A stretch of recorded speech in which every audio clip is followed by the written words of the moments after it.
Que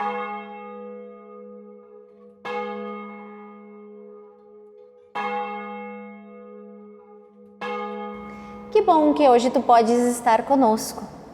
A palavra de Deus hoje vem a nós e assim nos diz: pelo contrário, revistam-se do Senhor Jesus Cristo e não fiquem premeditando como satisfazer os desejos da carne. Deus, a partir do livro de Romanos, carta escrita por Paulo, nos chama a pensarmos nele e nos revestirmos de Jesus Cristo e deixarmos de lado aquilo que é o desejo da nossa carne. Que neste dia, que neste culto, nós possamos glorificar a Deus, mesmo que distantes, como família cristã.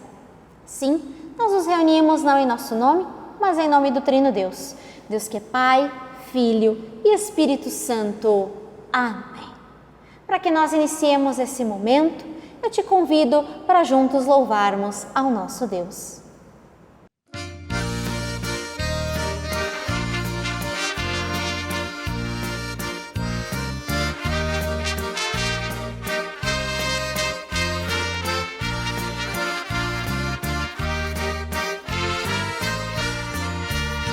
Senhor, eu quero amar-te sempre de todo o meu coração. Senhor, eu quero amar-te sempre de todo o meu coração. Ó, toma em mim morada, em ti eu posso vencer.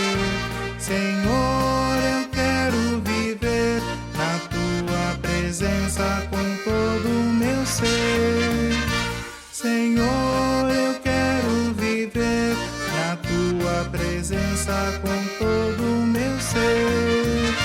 Senhor, eu quero honrar-te sempre de todo o meu coração. Senhor, eu quero honrar-te sempre de todo o meu coração. Meu corpo, alma e mente, a ti eu quero render. Senhor, eu quero viver na tua presença com todo o meu ser. Senhor, eu quero viver na tua presença com todo o meu ser. Senhor, eu quero servir-te sempre de todo o meu coração. Senhor, eu quero servir-te sempre de todo o meu coração. Que eu cumpra a tua vontade, regido por teu poder. Senhor, eu quero viver na tua presença com todo o meu ser. Senhor, eu quero viver na tua presença com todo o meu ser.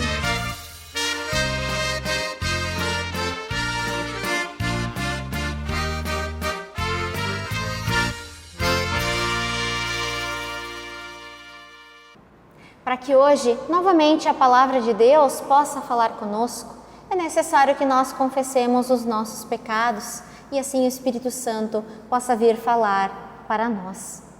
Assim eu te convido, então, para fechar os teus olhos e baixar a tua cabeça para um momento de oração. Bondoso e amado Deus, grato Senhor nós te somos pela vida, gratos te somos, Senhor, porque hoje tu nos dás a oportunidade, mesmo distantes, de estarmos reunidos em culto, Senhor. Gratos te somos, Senhor, pelo teu amor. E diante dele, Senhor, é necessário que nós confessemos que nós temos pecado. É necessário, Senhor, que nós confessemos que nós temos nos desviado do teu caminho, da tua vontade. Por isso, Senhor, nós te pedimos perdão. Também te pedimos perdão, Senhor, pelas vezes que nós falhamos conosco, Senhor, do corpo que tu nos dá. Afinal, ele é templo do Espírito Santo.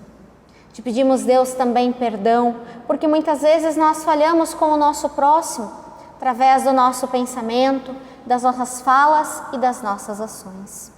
Bondoso Deus, nós queremos deixar o nosso pecado aos pés da cruz. E assim te pedimos, Senhor, perdoa-nos e renova-nos. Assim nós oramos em nome de Jesus Cristo, nosso Senhor e Salvador. Amém. Para que então nós possamos receber o perdão dos nossos pecados, eu te convido para juntos nós cantarmos e pedirmos perdão a Deus. Se sofrimento te causei, Senhor,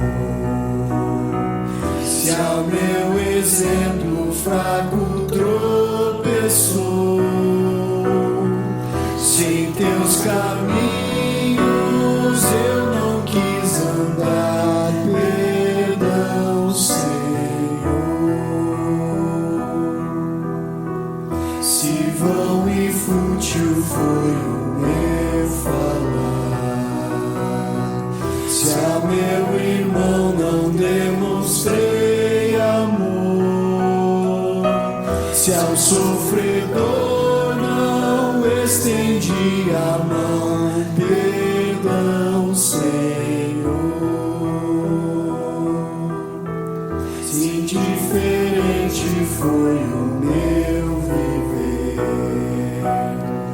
tranquilo e calmo, sem lutar por ti, devendo estar bem firme no labor, perdão, Senhor. Escuta, Deus, a minha oração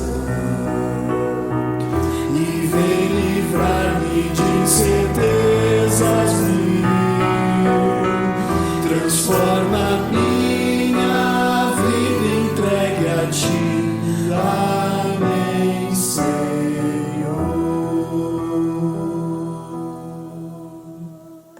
A palavra de Deus nos diz: se afirmarmos que estamos sem pecados, enganamo-nos a nós mesmos e a verdade não está em nós. Se, porém, confessarmos os nossos pecados, Ele é fiel e justo para perdoar os nossos pecados e nos purificar de toda injustiça. Se afirmarmos que não temos cometido pecado, fazemos de Deus um mentiroso e a sua palavra não está em nós. Quando nós verdadeiramente confessamos os nossos pecados, Deus, Ele então nos perdoa.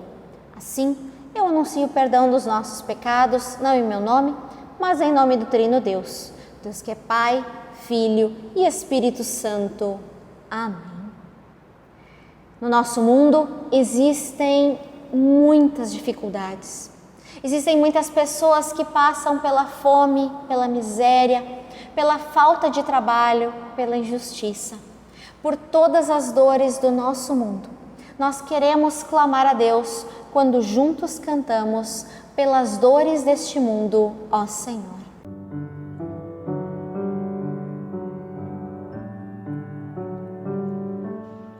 Pelas dores deste mundo, ó Senhor,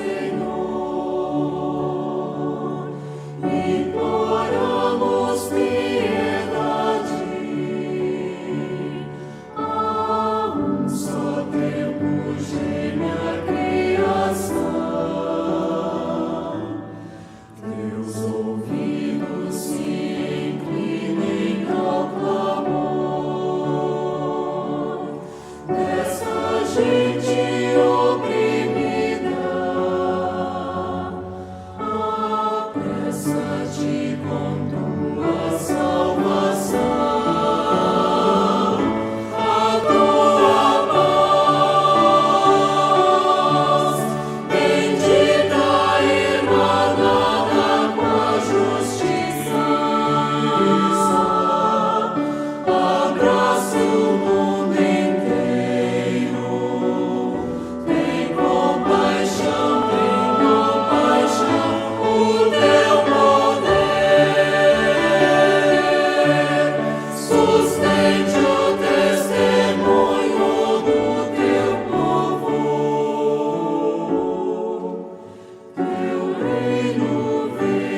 Mesmo diante das incertezas, Deus ele nos chama a contarmos as bênçãos que Ele nos dá.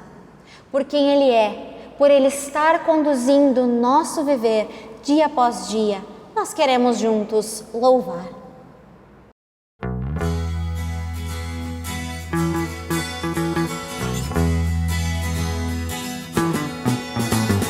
Glória pra sempre ao Cordeiro de Deus, a Jesus, o Senhor, ao Leão de Judá, a raiz de Davi, que venceu e o livro abrirá.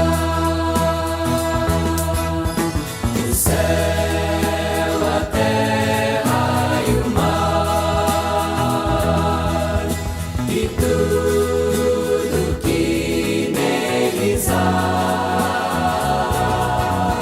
o adorarão e confessarão: Jesus Cristo é o Senhor, Ele é o Senhor,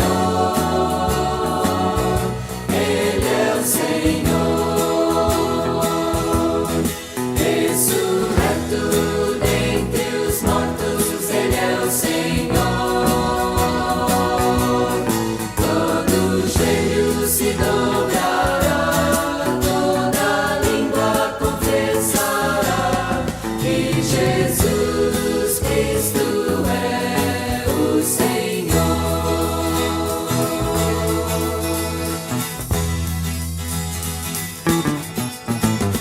Glória pra sempre ao Cordeiro de Deus, a Jesus, o Senhor, ao Leão de Judá, a raiz de Davi, que venceu e o livro abrirá. O céu, a terra e o mar, e tudo que neles há, o adorarão e confessarão: Jesus Cristo é o Senhor.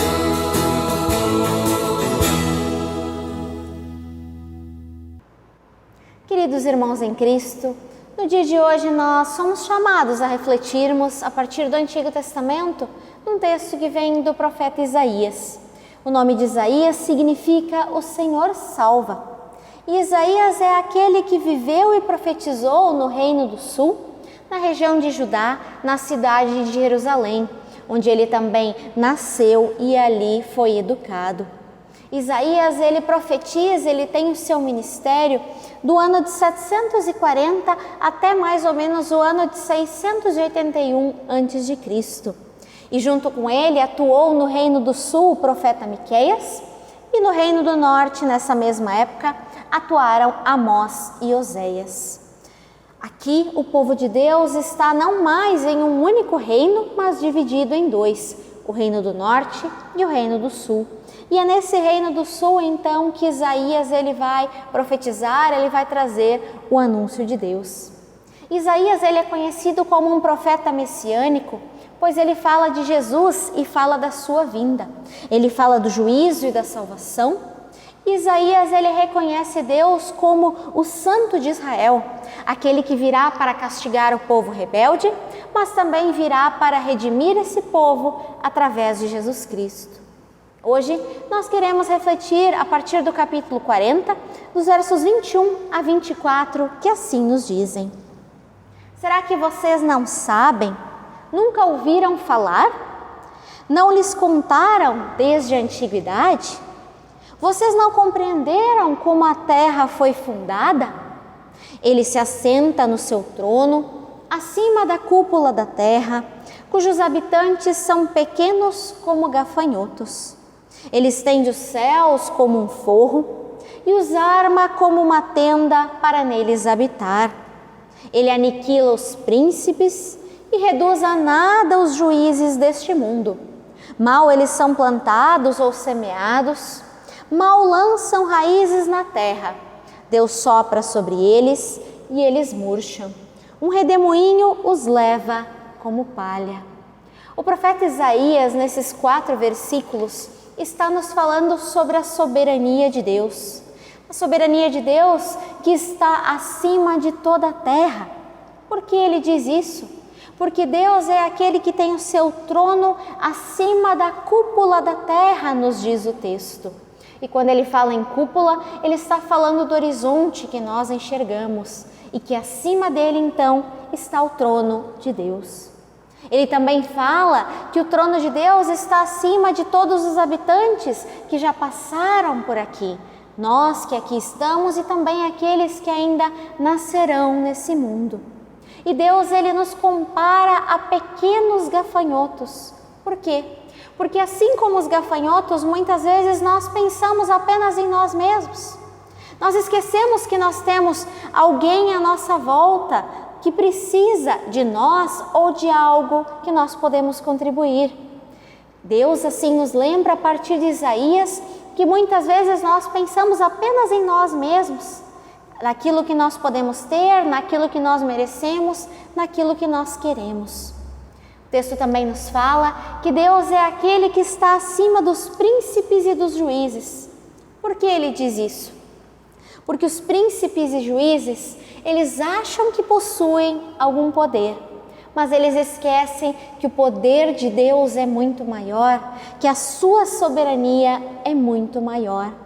E o texto nos diz que todos nós, como habitantes dessa terra, estamos mal plantados ou semeados aqui, temos poucas raízes, vem um sopro ou uma tempestade e simplesmente nos leva.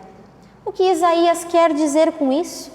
Ele quer dizer que Deus é Senhor do tempo, Senhor dos nossos anos, que Deus é Senhor de tudo e de todos.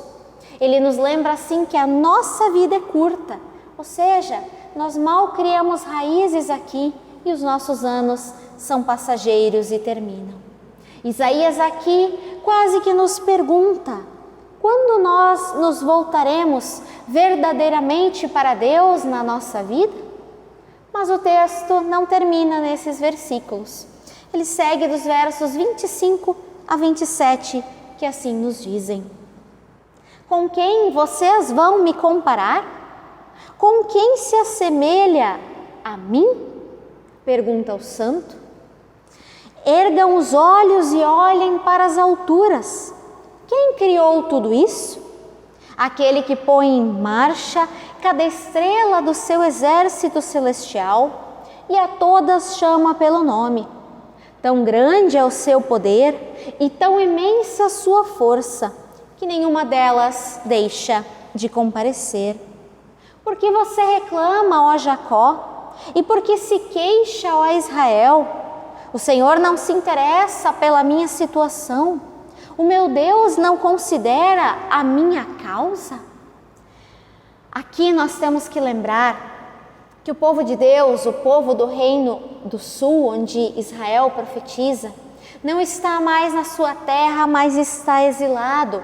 Ou seja, foi levado para uma outra terra, é escravo, não tem o alimento necessário para se manter e também vive de trabalhos forçados.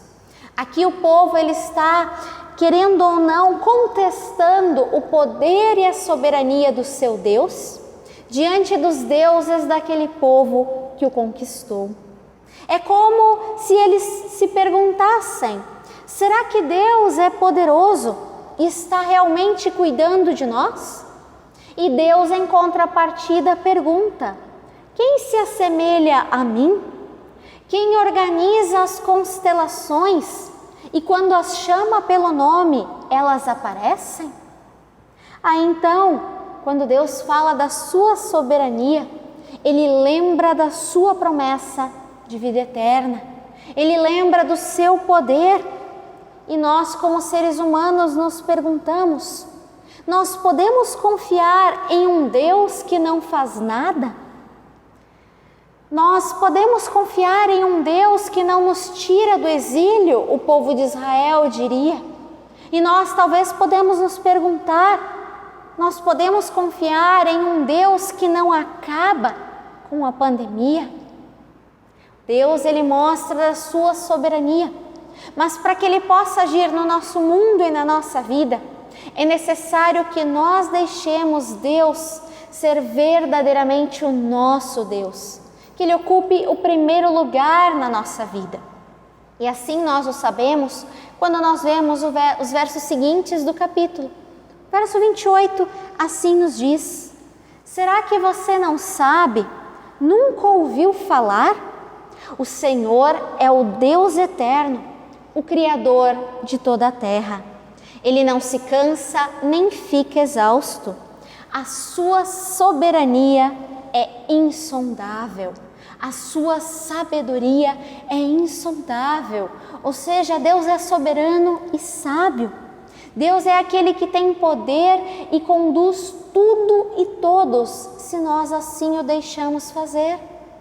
O verso seguinte nos diz assim: Ele fortalece o cansado e dá grande vigor ao que está sem forças. Muitas vezes nós só procuramos a Deus, a sua soberania, o seu poder, quando nós estamos sem forças, quando nós não vemos mais outra saída. Só que quando nós buscamos a Deus nas nossas fraquezas, Ele se faz forte por meio de nós. Ele se mostra e mostra o seu poder. Só que para que isso aconteça, é necessário que nós conheçamos verdadeiramente a Deus e reconheçamos Jesus Cristo como nosso Senhor e Salvador. E o texto assim ainda continua: até os jovens se cansam e ficam exaustos, e os moços tropeçam e caem. Aqui o texto não nos fala de jovens e moços de idade, mas sim jovens e moços de maturidade cristã. Aqui Deus está falando da maturidade cristã. Deus está falando que aqueles que não caminham com Ele, ou que têm pouca caminhada, ou seja, têm pouca maturidade, são aqueles que facilmente se cansam.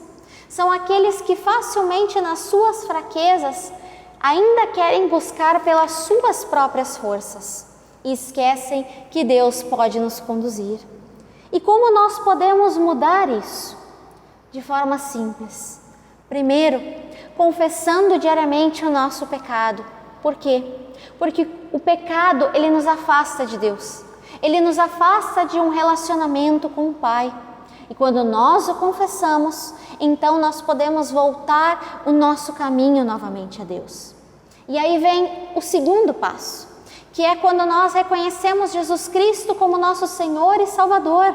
Ou seja, nós entendemos aquilo que Cristo fez na cruz, morrendo por nós, e também na ressurreição, quando os nossos pecados podem ser perdoados e nós temos a chance de uma vida eterna. Isso também deve ser diário. Só assim, quando nós o fazemos, é que Deus pode agir na nossa vida. E então o Espírito Santo pode nos moldar e nos capacitar. Para quê?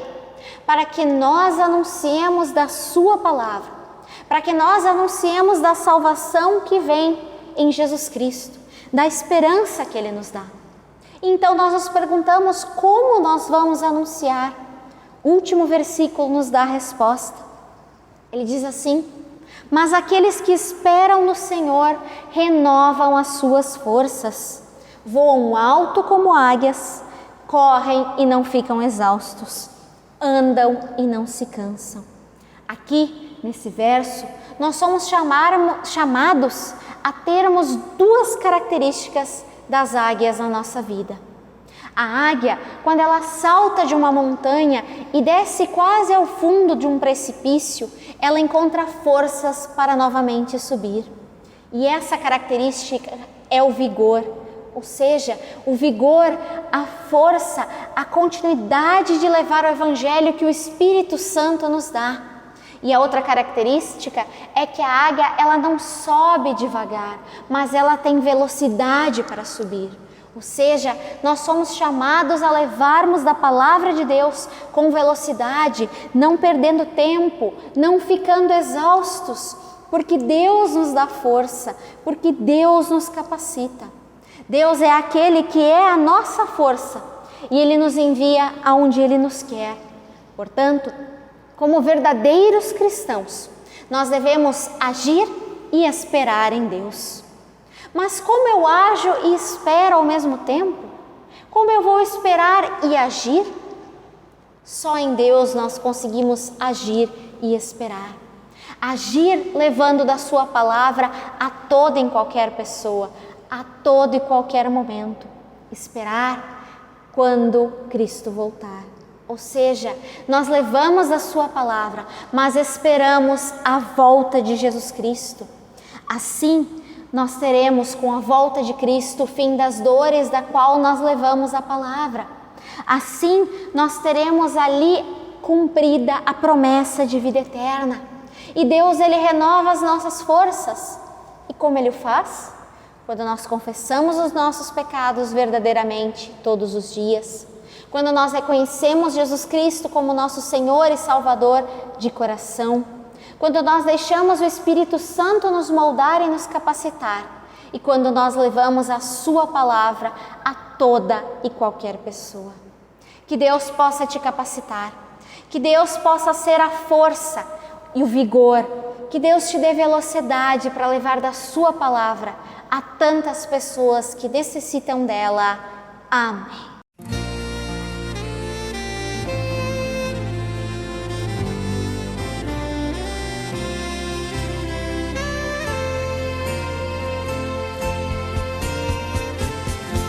Confiam no Senhor, são como o monte de Sião.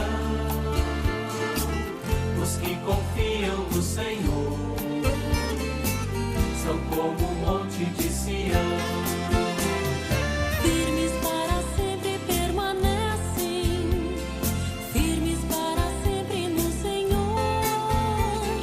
Firmes para sempre no Evangelho, firmes para sempre no amor. Os que confiam no Senhor, Os que confiam no Senhor, os que confiam no Senhor, os que confiam no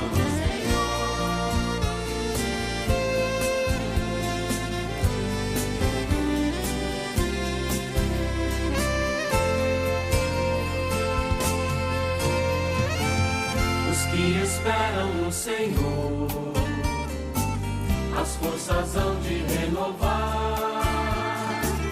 Os que esperam no Senhor, as forças hão de renovar. Sobem como águias para os montes, correm mesmo sem se fatigar. Engajados pelo Evangelho, querem suas vidas ofertar. Os que esperam no Senhor, Os que esperam no Senhor, os que esperam no Senhor, os que confiam no Senhor, os que confiam no Senhor, os que esperam no Senhor, os que confiam no Senhor, os que confiam no Senhor, os que esperam no Senhor,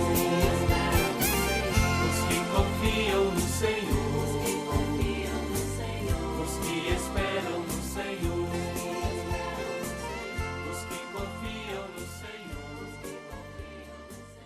os que esperam no Senhor. Assim eu te convido para que juntos nós possamos confessar a nossa fé com as palavras do Credo Apostólico. Creio em Deus Pai Todo-Poderoso, Criador do céu e da terra, e em Jesus Cristo, seu Filho unigênito, nosso Senhor, o qual foi concebido pelo Espírito Santo, nasceu da Virgem Maria, padeceu sob o poder de Pôncio Pilatos, foi crucificado, morto e sepultado, desceu ao mundo dos mortos, ressuscitou no terceiro dia, subiu aos céus e está sentado à direita de Deus Pai Todo-Poderoso, de onde virá para julgar os vivos e os mortos. Creio no Espírito Santo, na Santa Igreja Cristã, a comunhão dos santos, na remissão dos pecados, na ressurreição do corpo e na vida eterna. Amém. Nós somos chamados a diante de Deus entregarmos as nossas alegrias e também as nossas tribulações. Por isso eu te convido, baixa a tua cabeça, fecha os teus olhos para um momento de oração. Grandioso Deus e Pai, gratos te somos, Senhor, pelo dom da vida. Gratos te somos, Senhor, que quando nós confessamos os nossos pecados e te reconhecemos como nosso Senhor, tu nos capacitas, tu nos orientas e tu nos usas, Senhor, para levarmos da tua palavra. Obrigado, Senhor, porque tu sempre renova as tuas forças em nós. Obrigado, Senhor, porque mesmo cansados fisicamente, nós podemos ser renovados por ti espiritualmente. Pai amado, nós queremos entregar tudo aquilo que vem aos nossos corações, aos teus cuidados. Senhor, assim nós deixamos aos pés da tua cruz tudo aquilo que nos incomoda, tudo aquilo que nos angustia. Oramos, Senhor, pelos nossos familiares, pelos nossos amigos, colegas de trabalho. Colocamos aos teus cuidados também aquelas pessoas que estão doentes, acamadas, enlutadas e hospitalizadas. Seja tu, Senhor, a nossa fortaleza, seja tu, Senhor, o consolo bem presente diante das tribulações. Pai amado, tudo nós queremos entregar a ti e assim, Senhor, queremos orar juntos, como teu Filho amado nos ensinou, dizendo: Pai nosso que estás nos céus, santificado seja o teu nome. Venha o teu reino. Seja feita a tua vontade, assim na terra como no céu.